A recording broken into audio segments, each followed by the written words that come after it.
Nora? Okay. I was ready a minute ago. Okay.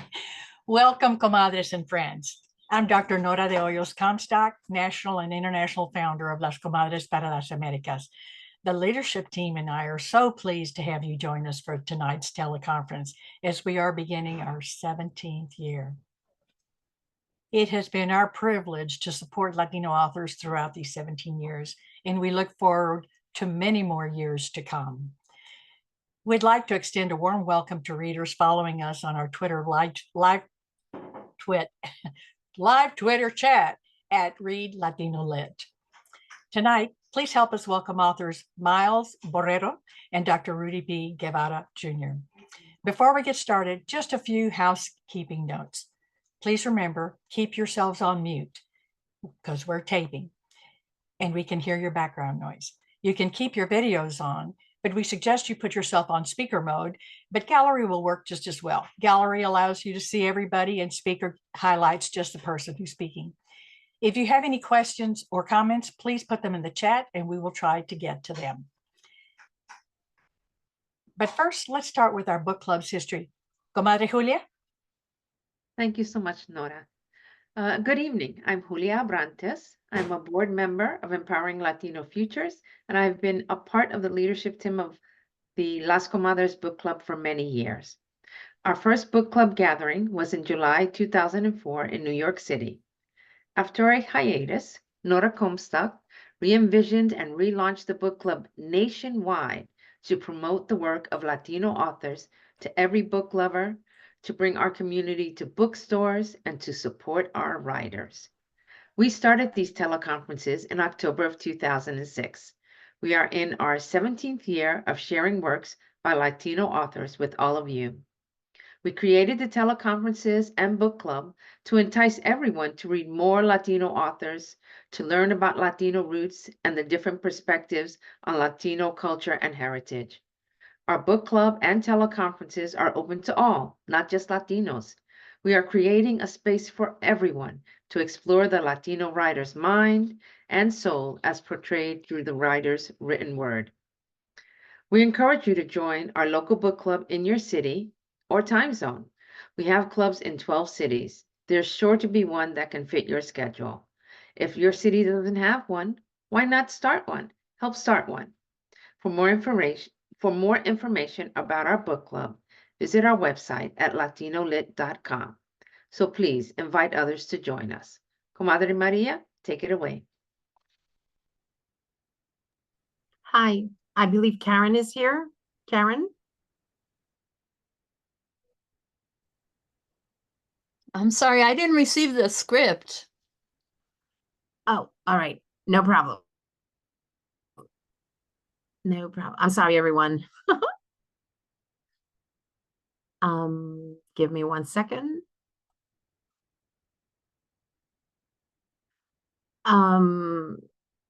Welcome, comadres and friends, to the June 2024 teleconference. Our interviews begin tonight with author Miles Borrero. Throughout his many lives, Miles has survived fronting a Latin rock band, riding horses competitively, acting on various stages across the US.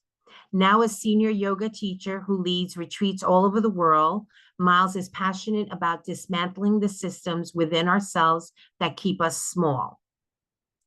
He lives in New York with his sweetheart and their 2 adorable dogs.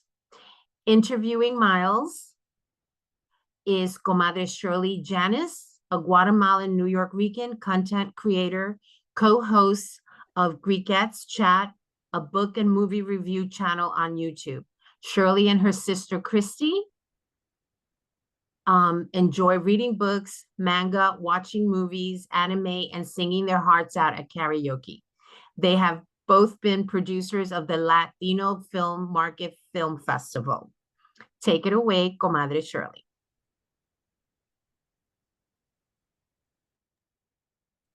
Hi, everyone. Thank you, Maria. Hi, Miles. This Hi, is Shirley. exciting. So Thank you for exciting. writing this beautiful memoir. I'm not gonna lie, it kind of hit me in so many ways because my father passed away just last year, and Oh, oof. I was just like, wow, this is like the many truths that you brought out in this book. I was like, wow, I never got to tell him many things that I wanted to tell him. So thank you for that. It just hit me. It just really hit me. So Yeah, I'm sorry. I'm so sorry for your loss. It's a little no, maybe a little tender to read it right after a big death like that. yeah, I'm so sorry for your loss too. It's a lot. It's a lot. And then reading this memoir was like, yeah, there's things I wanted to say, but also I do appreciate the moments that I got. So yeah, thank you for that. So yeah, let's get into it. Totally.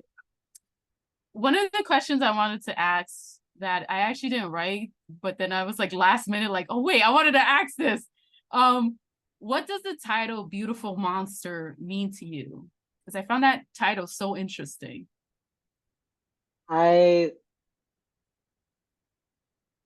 think it means a lot of things. But for me, one of the biggest fears that I had with figuring out that I was transgender so late in life was this idea of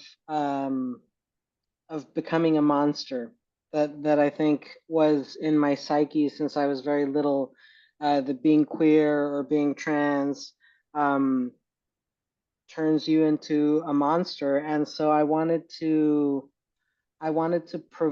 be I wanted the title to be a little bit provocative and test the boundaries of where beauty starts and ends and where monstrosity starts and ends, and how those things um, are really sometimes in the eyes of the beholder, like what we consider monstrous, what we consider beautiful, and how there can be kind of beauty in all of it. And then there was this wonderful, when we made the cover, um, uh, there was this wonderful moment where there was a little, like, you can kind of see the paper was sort of like almost it's as if it had been folded underneath monster, and that was originally just a little tiny line over a couple of the letters. And I asked the designer what would happen if they extended it so it almost looked like the monster part was crossed out. Mhm. And I also find the idea of it's like we love ugly dogs and ugly animals, and and things that are sometimes unknown to us can be considered monstrous or beautiful, like a unicorn or other kinds of animals. So I liked kind of pushing the reader's imagination and testing the waters of all of that, and seeing where the mind um, can maybe see beauty where it didn't before, where our hearts can go with that. Yeah. No, I took it as like, sorry, Mama. But I took it as like humans being kind of like beautiful monsters into itself, because as like we're very complex. So I took that Yes. as that as well. So Totally. yeah. Totally. That's there too. Yeah, exactly. So when writing your memoir, Becoming, what was the process of picking which memories will go in the book? uh, it was really organic. The story I found kind of um, told itself. Like, I just followed the little breadcrumbs, and there were some stories as the draft became more organized, because the first draft that I made was really jumping back and forth in time. But then we realized that it wasn't, that it had some gaps. And so we went back. My partner helped me with all the editing of the book. And so we went back, and then we did kind of like a chronological order draft, where we went back and wrote everything in chronological order. And then I always knew that there was going to be jumping back and forth in time. So then we had to then reorganize it. But what that going back and writing it in order did for us was that it fleshed out some of the stories, And then once we started putting it back in like a time that was more liquid, there were just stories that didn't. I mean, there were some stories that were beautiful, that got written but didn't find their way into the final draft just because they didn't quite fit. At the end, it really became a practice of um, distilling the threads that were really alive in the story, so that it didn't get. I didn't want it to get. I didn't want it to be too long. I wanted it to be like a something that you could read on the beach that would still have depth. And so as we went through it, it just became kind of clear what stories, had a life in it, and sometimes other stories uh had a better incarnation as a different story. Do you know what I mean? Like other stories were kind of like the same thing, but they were, so I kind of I went with, I wanted the storytelling to be the most important thing, and that's what I you know prioritized. Right. Yeah, Yeah. definitely. It's so funny you mentioned a book, like reading it on the beach, but I read it at a party. Oh, nice. So it's just funny. I was like, oh, good beach read too. Well, I wanted it to be light enough that you could. I didn't want it to feel dense or like it was a late laborious to read. I wanted it to be sort of like light and Mhm. like kind of skip over the water, so that you could enjoy it, and also if you were wanting to, that you could find the levels of depth in it as well. So hopefully that there would be something in it for everyone. Definitely. Um, so this was a very interesting part that I did not know about in like this Colombia like birth registry thing. When you were first born, there was an issue of your name process. You said because of those complications, and I love this quote, you said that you wound up living several lives at once. How did it feel putting those many lives that you have lived on paper and finalizing in your memoir? Well, putting them on paper is one thing, but I don't think they've been finalized. It's still like my paperwork still catches up to me. Like I was in Colombia getting my passport because I've had to update my name and my gender. And so I had already, like, the first thing that I did was my birth certificate this round. And then I also then did my ID. And then when I was there the last time, I finally was able to do my passport. And when I got to the passport office, they were like, what, they said that my mom's name didn't match to what was on a different birth certificate, and they said you're missing some birth certificates in here because the number of this document is much higher than the number of this document. And I thought they were going to make me go back and kind of figure out, like, go back to my inception basically and be like, okay, like, how do we fix this? But fortunately, somehow a miracle happened and someone came in from the big office and was like, you're fine. And it was just kind of like that. But so it feels like I wrote them down, but it doesn't feel like it's finalized. It feels like every time I go to do some paperwork, it comes up again. And that can be a little exhausting. But it also over the years has been something that I've embraced about myself. It's just I feel like I've been kind of slightly not legal since the get-go, and that's kind of okay too.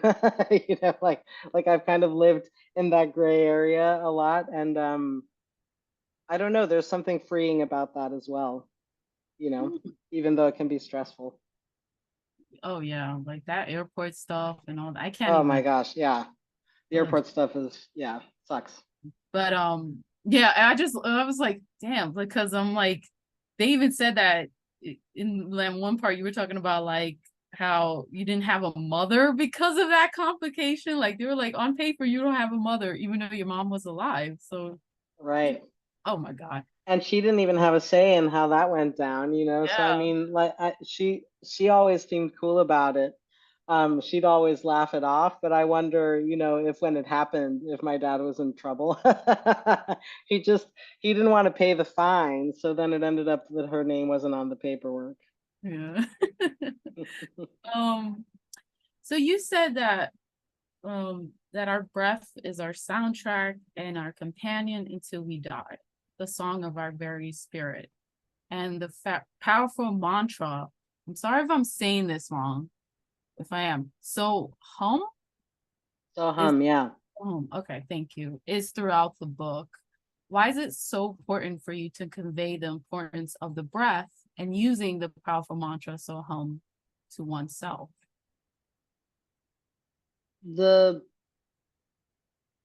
I think because I'm a yoga teacher and I've practiced yoga for so long that I've really found the importance of my breath, and it really is like our companion throughout our lives. This little sound of the ocean that we have with our breath is with us. When it's not with us, we're not alive anymore. And I felt like I wanted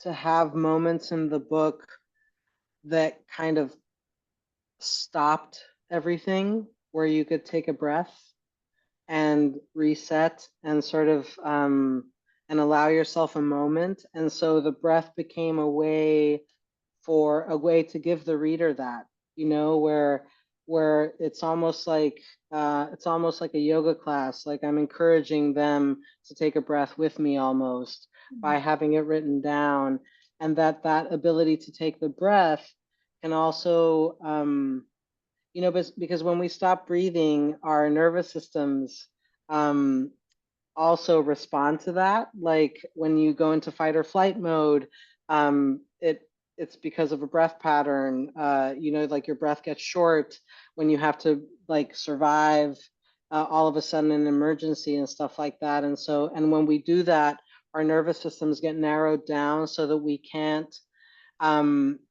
survival is the only thing. So it narrows down our creativity, it narrows down our ability to listen to people and take them in. It even makes us confuse something like a smile as aggressive.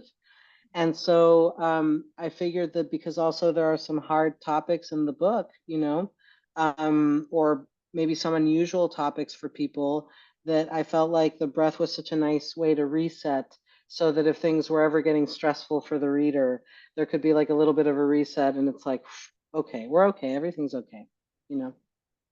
Wow, that makes me look at it differently. Because yeah, you're a Mm. yoga instructor. So now I'm like, oh yeah, because it's throughout the book. And I was always like, why is this throughout the book? That's so interesting. And now like Yeah. hearing you answer that question, I'm like, yeah, that makes sense now. So now it makes it different now looking back at Nice, it. I love that.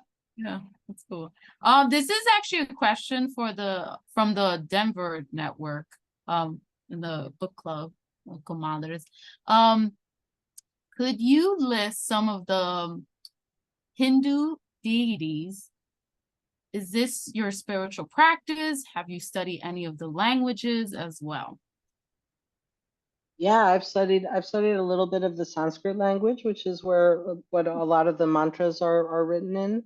The mantras are the little sayings, the little expressions that they have that are meant to, I mean, we all use mantras, like we all say things to ourselves, or we repeat things in life, like your family might have a mantra of like this is what we do when we have fun, or are we there yet, or whatever it is. So we repeat the things that we repeat to ourselves are mantras. They're like little sound bites.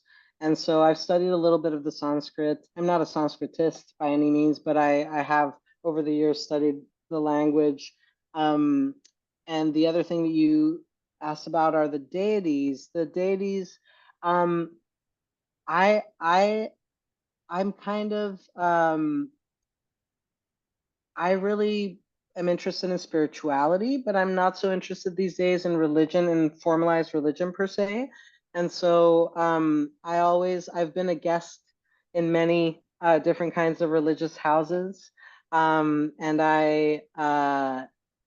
respect all of them. I don't, the part of the deities being there in the story was a way to juxtapose the Christianity that I grew up in and our images and how we experience religion to how Indian culture experiences their religion. And I thought it was a nice juxtaposition because in Christianity, we pray to God. As a way almost for our own salvation. But in Indian cultures, the deities are there meant more like mirrors, so that they're meant to represent parts of ourselves that by looking at them, we see that in ourselves. We see compassion in ourselves, or we see the power to end something, or we see, so it's kind of like a different lens, and I really love the difference between those two lenses and what that's offered me in my life. So that's why the Indian deities are in the book as well represented. Thank you. Yeah. Okay. Having lived so many lives, as a horseback rider to a musician in a rock band to a yoga instructor and an actor, which I forgot the first time I sent this question, so sorry about that. That's okay. Are there any important parts of your life that you would change? No, I don't think so.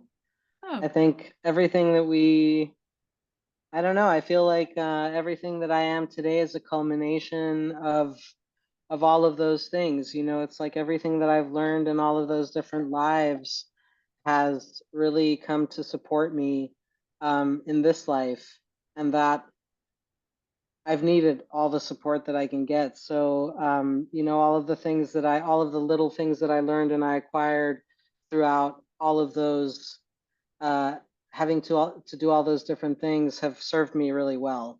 So, yeah, I don't think I would change anything. great. I love that answer. I know, because it makes you who you are, and so, Totally. yeah. I'm a movie buff. I got my movie love from my dad. So when you were Amazing. talking about Boys Don't Cry, which I only watched once because I could not watch that movie again. I'm so sorry. I couldn't. Yeah. It Yeah. was tough. You talked about seeing Boys Don't Cry for the first time. How did it make you feel? And how it made you feel, a hollow recognition in its place. What other queer media, like books, movies, etc., has inspired you to be like inspire you in your day-to-day life or your writing, basically? I love film. I love that genre. I love series as well. I think, while I was writing the book, pretty much everything that I was watching was inspiring me because when you have something in your mind that you're working on, or at least for me, like I was able to kind of grab little bites of just things and be like, oh, that's such an interesting thing that they said, or what if it's said slightly differently or whatever. So I kept finding all of the reverb and everything that I was watching. But I think one of my favorite shows that has ever come out is Sense8 that was on Netflix. It's not specifically queer, but it's very queer. It has queerness in it. Um, but I really like I think it's a neat um, idea that they had. It takes place in lots of different places in the world with lots of different people. And that was really fun for me because I also really love diversity and I love to travel and I love different cultures. And so I thought it was a really beautiful way to represent a lot of different kinds of people in a really positive, sweet way. And it also has like a fantasy component to it, which I super love. Yeah, I think that's one that I definitely um, appreciate. And then, I mean, I grew up in the 80s and 90s, and a lot of the queer art then, I have to say, was so bad. And fortunately, I mean, I still watched all of it and I still was grateful for all of it, but it was so bad. And for me, it was very stressful. Like when the L Word came out, the role of Max that was represented in the L Word almost made it so that I was like, oh, I'm never, like, if I'm like that, I'm never gonna transition, you know, because that's so scary. So if anything, media has had like a very adverse effect. And I think it's gotten a little bit better, but still, sometimes still I'm like, why can't we make nice things like for ourselves? Like why are the stories so bad and why is the writing so bad? So I don't know. I think it's just when we're starting at such a disadvantage. Yeah, I feel this way about Latinos too, you know, that so many times we're not well written and they don't even hire people that speak English. Or sorry, that speak Spanish. I'm like, are you crazy? I mean, come on. No pueden encontrar a una persona que hable español en este mundo que pueda hacer ese papel. So it's a little frustrating, you know. But I guess when we start, you know, it's like you have to kind of, education is everything, and as people get more educated, then they can create better work, and we can get more, you know, as more of our people become known writers and whatever, then we can get the, you know, it's kind of like it's a representation thing. So I think, you know, also writing the book is an attempt to change that a little bit, or to start to like flip that switch. Definitely. I'm just laughing because I was like agree with you. I was like, yes, they need to get more people that speak Spanish, especially like, and I'm laughing because my Spanish is not good. But I agree with you 100% though. Just, it's not me. I hear you. If they have a person though who's supposed to speak Spanish, I'm like, come on, people, get the, No, you know, like when they're no. speaking like really hack English, you know, what is it, like Spanglish? It's just like, I'm like, oh, so sad. Representation does matter, totally. Representation matters in all forms, definitely. Hmm. Um, I'm just gonna say I like your Theo, Ricardo, and Danny. He was amazing, yeah. They're I have just a picture of amazing. him. Here, I'll pull up a picture of him for you all if you read the book. I don't know who took this picture, but he's only half in it, like his head is chopped off. But Yeah. this is Theo in his overalls, and then you have Danny over here. Oh, I love Yeah, it. they're Thank you. sweethearts. Now Yeah, I know what they totally. look like. Yeah, he looked like literally like a Father Christmas with like overalls. And I love Yeah, when you said like Santa Claus. I was like, Santa Claus? Do you look yeah, like Santa totally. Claus? And now seeing Looks that picture, I'm like, oh my God, Santa Claus. Love Yep. it. Love the house too. Just saying everything about it. But Yeah. you said that you felt an intimate bond to Theo, Ricardo, and Danny. How essential is it for queer people to have a community of people that accepts and loves them? I think I honestly, I don't think people can stay alive the whole length of their lives if they don't. I mean, I think it really shortens people's lives to not have that. Um, I've been lucky, you know, that I've found uh, pockets and places where I felt represented, but I feel like it's essential. It's like water, you know. I don't think I think life is very impossible without it, and maybe some people do survive, but I think it's practically impossible.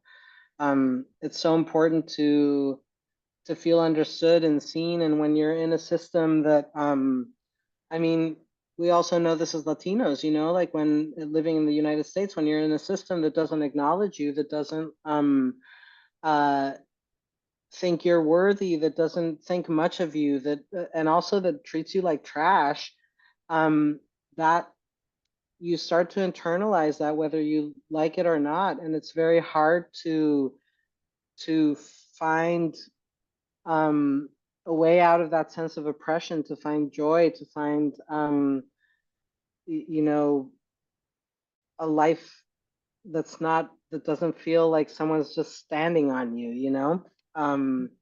So I think it's essential. No, definitely. And what's that saying that you need like to take care of baby, you need like a whole community? Oh, totally. Yeah. Yeah. Yeah. Yeah. It's like that. Yeah. Actually, that was the last question. I am so sorry. Great. No, you're totally fine. That's But perfect.